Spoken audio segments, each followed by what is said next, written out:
Another week, another rotation, another shop update. What's happening, everyone? Scotty Kombat here. Let's take a look at the updates for the week and for the tower rotation. At this point, I'm not sure which one you guys look more forward to. That is the tower rotation or the shop updates. For me, it's the towers at time. That's where I see most of the new content. Since they brought these Age of Conan skins out, if you missed out, it's a good week to jump in because they brought them back. And for some of you in the comment sections, there's some skins here I think you're going to look forward to seeing. Although for me, these are all returning skins. There are going to be a couple I'm going to grab. For sure, I'm definitely going to get Baraka. I'm curious if people really buy this Kung Lao skin. I do know it's hard to get stuff out of the shrine, so if you do play Kung Lao and you really want this, that's understandable. For me, I do already have all these palettes and that was from the shrine, so the only thing in here for me is the gear piece. However, I will throw him a bone on this. I really do want this gear piece because it looks like it's the straw hat from the first chapter in the game when him and Raiden are toiling out in the fields. I would like to have this, and in most cases, a gear piece in the store on its own is 300 dragon crystals. Since this is part of a bundle and I already have all the pallets, it makes it 120. And sure, that still sounds like a good deal, but I still think it's too much for a gear piece. Especially considering I don't play Kung Lao. I think it's too much. I just think it's too much for a gear piece. Now, if it was a nice gas mask for smoke, I know, here we go. Scotty's talking about a smoke again. Be honest, where is your line at for a gear piece for your main that you like? If you see that there's a nice gear piece you don't have for your main character, how many dragon crystals would be your limit? I've said this a couple times, but I thought Smoke was going to have more gas masks. At the start of MK1, I thought, oh man, they're going to get creative. We're going to have so many different gas masks here. But as far as design, I think we have like 2 or 3, unless you're going to color the ones that just have like a little bit of a color adjustment to them. I know I've said it a couple times, but come on. Give Smoke a dual exhaust gas mask, like one you would see at like a EDM party or a rave. 2 exhausts, make it happen. I don't think gear pieces should be more than 100 dragon crystals. Now hang in there with me, I'm gonna make the best sense that I can out of this. As far as the Age of Conan skins, Geras, Ashra, Baraka, they're all here. And out of the 3, I gotta say Geras and Ashra have the best ones of the 3, with Ashra being at the top. With that said though, I don't play Geras or Ashra, and I still think the Baraka one looks good. However, with that being said, I would have preferred a throwback skin for Baraka, like from Deception, or even Mortal Kombat 8, aka Mortal Kombat vs. DC. He had a really good skin in that game. Now, I'm sure some people really do love this skin, and I'm glad there's people out there that like it. I know there's got to be people out here that really like this skin. And I'll share this. These 2 palettes here for this skin, I think they look really good. That is this dark one and the original brown one. I was looking at this lighter one. I think it's okay, but I think it'd be like stage dependent in my opinion. Like I think it would look good at like Tomb of the Dragon Army and Ying Fortress, which are both stages I really don't play that often, but I could see this being like a good palette choice for. I know I get a little analytical with the palettes and the skins, but one of the best highlights I want to share about this skin, because I am going to get it, will be the blades. I think even on the other skins, these blades are going to look really good. I'm going to breeze through Geras real quick. I may end up getting this skin because eventually I would like to get everything. I really don't like this palette for the skin, but I do think the rest of them look pretty good. I think Geras needed this. He needed something. This is going to be great because in the last couple videos, somebody asked when the Deadly Alliance Sub-Zero was coming. I think they'll be happy to see this. I think that's always going to be a great option for anyone that wants it. We also have Titan Li Mei, and we do have all the Age of Conan skins, so nobody missed out. If you want to get it and you haven't got it yet, they're all here. There's a lot of criticism on this skin. I would say rightfully so for those reasons.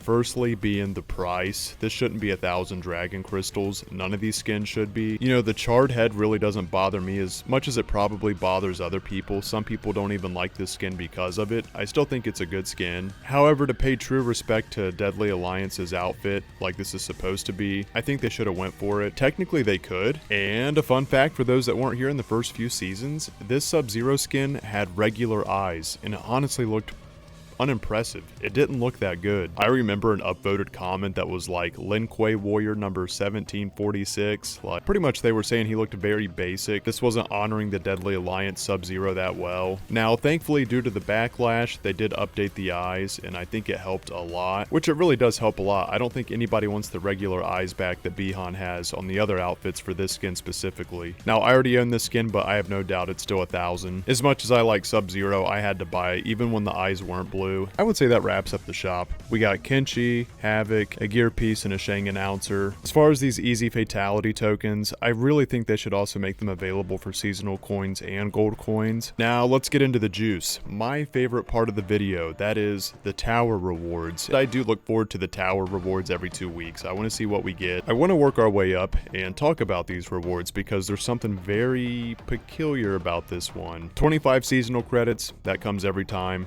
Do one fight in a tower and you're guaranteed to get it. At the top 50%, it's Scorpion gear. Any ninja gear I'm going to be excited to get. I closed out because when I saw the top 33%, there's no reward there. I thought maybe since it just went into turnover, it had to load in, or I had like a small glitch. Maybe there still is a glitch and I'm just not aware of it, but the top 33% this time has no reward. If you have something in your top 33%, definitely let me know. I would like to know. I think the top 20% is a great reward. It's another Wuxi palette. This time it's for Kung Lao, which I think any character with a black Wuxi Academy skin / palette looks amazing. And then in the top 10% we have Katana, which I think this is one of the better looking palettes for this skin. I don't really use this skin. I don't think it's the worst. I don't think it's the best. I think it's decent. But as far as palette coloring, I think it's one of the better ones. So I look forward to getting this one. And then for the top 5% we have Takeda, and I'll be honest, definitely mixed feelings. I don't really care for this specific palette color. I think the skin's alright, but I'm really not a fan of this palette. However, I do like that it's at the top 5% because I don't feel like I really have to push for it. I'm not worried if I fall out of the 5% towards the end. However, I do like when there's a nice reward at the top 5% because I like grinding towards a good reward. I like knowing when there's something really nice at the end. But I do hope we get some better rewards in the near future.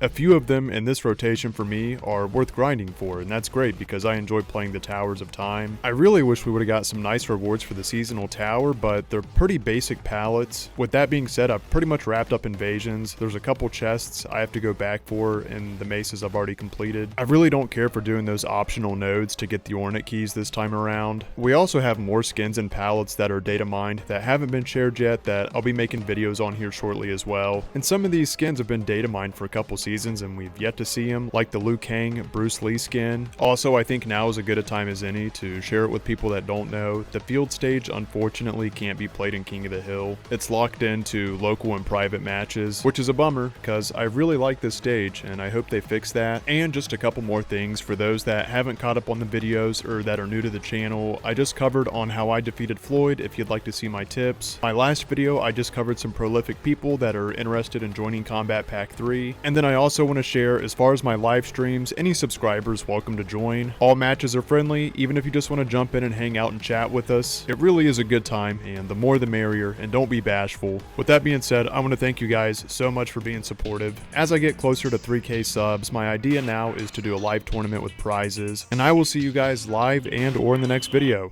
Much love everyone, take care.